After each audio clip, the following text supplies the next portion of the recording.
या शेवटचं प्रगती कालच त्यांची 69वी पुण्यतिथी झाली. त्यामध्ये घटनेचे शिल्पकार महामानव डॉक्टर बाबासाहेब आंबेडकर. बाबासाहेबांजवळ जेवढ्या डिग्र्या होत्या त्या आत्ताच्या या युगामध्ये कोणाजवळ असणार नाही. कारण का त्यांच्याजवळ 32 डिग्र्या होत्या. त्यांनी आपलं आयुष्य त्या डिग्र्यांसाठी आणि समाजाच्या कल्याणासाठी वेचलं.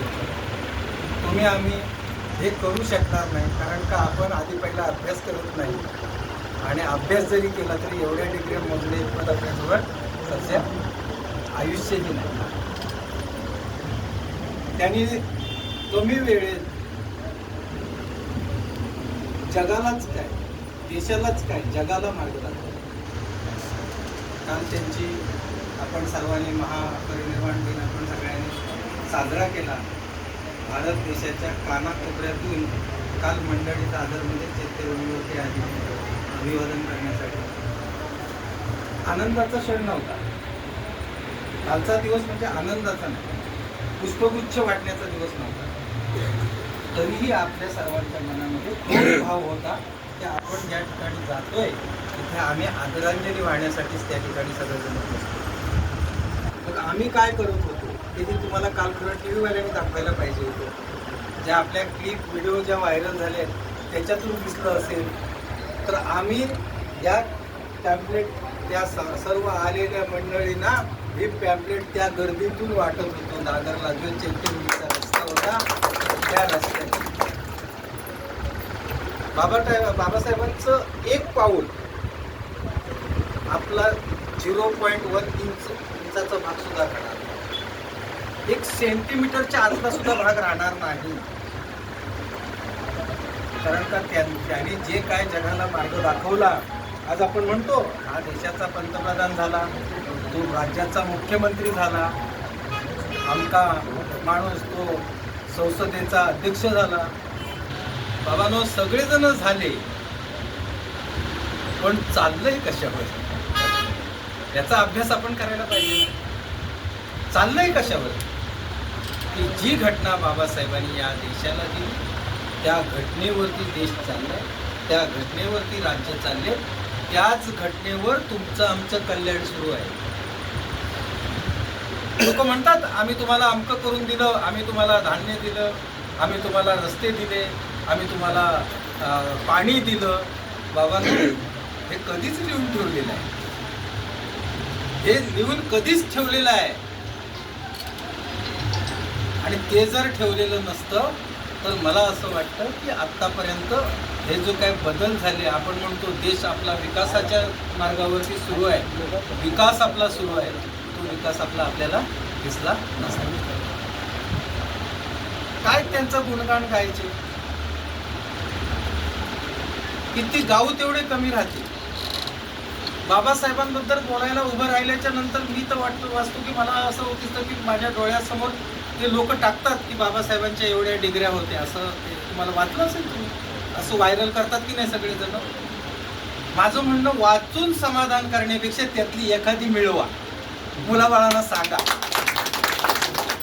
की एवढ्या नको, आपण किती काय झालं तरी बाबासाहेब आंबेडकर होणार नाही, पण त्यातली एक मिळवा आणि तुमच्या जीवनाचं कल्याण करा. मी राजकारण नाही बोलत, मी राजकारणातलं काहीही बोलणार नाही. कारण का आपण ज्या दिवशी ह्या जगात आलो त्या दिवशी आपण एक विचार मनामध्ये आपल्याला ज्या दिवशी करायची आपल्याला ताकद मिळाली, त्या दिवशी जर पहिला विचार कुठला आला असेल तर समाजाच्या कल्याणाचा. कोणी करत नाही. बघता बघता माझी या ग्राहकमध्ये लोकांच्या फसवणुकीमध्ये बघता बघता 32 वर्ष कधी गेली माहिती नाही. कारण का वयाच्या 23व्या वर्षी सुरुवात केली, 32 वर्ष कधी झाली ती माहिती नाही आहे. 55 वर्ष पूर्ण झाली तरी सुद्धा अजून मी काय करतोय, 5 लोक असो 10 लोक असो सांगायचं काम करतो, सांगत सुटतोय सगळ्यांना की तुमची फसवणूक होते आहे. प्रत्येक जण करतोय फसवणूक, सरकारचा कायदा पण तुमची फसवणूक करतोय. बघा करतोय की नाही. रेशनिंग वरती ज्यांना 35 किलो धान्य मिळतं त्यांनी वजन करून घरात वजन केल्यानंतर त्यांना तांदूळ 25 किलोच्या ऐवजी 22 किलो मिळतात, 23 किलो मिळतात.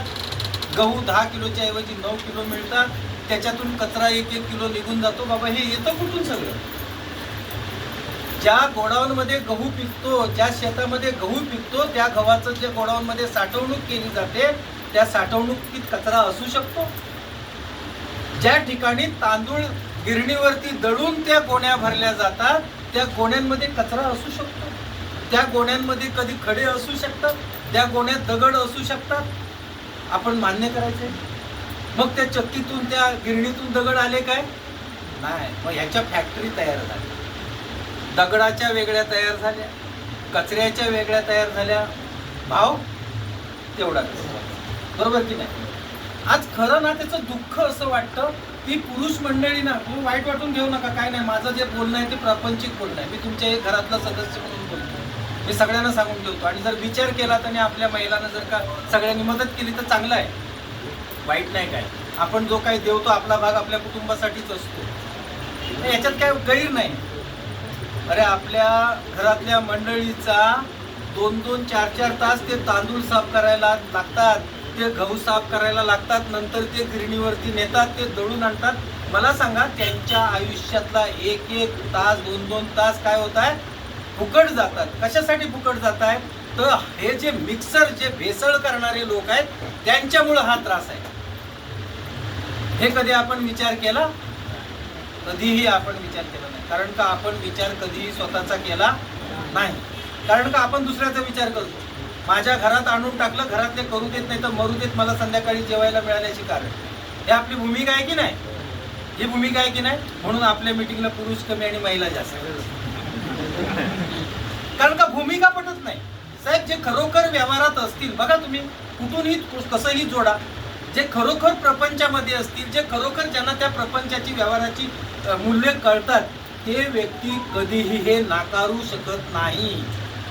आणि ज्यांना नाकारायचं असतं ते कधीच पुढे येऊन बोलू शकत नाहीत. कारण का ते मनात पचवतात, खाली जातात. अरे काय ते आमकर साहेब आले होते, त्यांनी काय बोलले, द्या सोडून चला पुढे, माझं काय मग त्याच्याने कमी होत नाही. मला आज जरी मी इथे 50, तुम्ही आज कार्यालयाच्या उद्घाटनासाठी आलो तर साहेब म्हणत होते हॉल घेऊ काय? म्हटलं आता हॉल नका घेऊ, आता हॉलच्याच मीटिंग सुरू झाल्या, त्याच्यामुळे आता मी फक्त कार्यालयापुरता येतोय. तेवढ्यात आम्ही पुढे विक्रोळीत जाऊन आलो. तुमची तयारी नव्हती. मी 5 वाजता, मी टायमिंगचा पक्का आहे, 5ला 7 मिनिटं असताना बरोबर त्यांना फोन केला होता आणि 7 मिनिटं आम्हाला दाखवत होते, बरोबर ना? 7 मिनिटात तुम्ही पोचाल असं आम्हाला मॅप दाखवत होता, गुगल मॅप. मग आम्ही विक्रोळीत गेलो पुढे. कारण का आता यांचा उशीर झालाय ते 1 तास, नाहीतर मी सगळीकडे टायमातच आहे.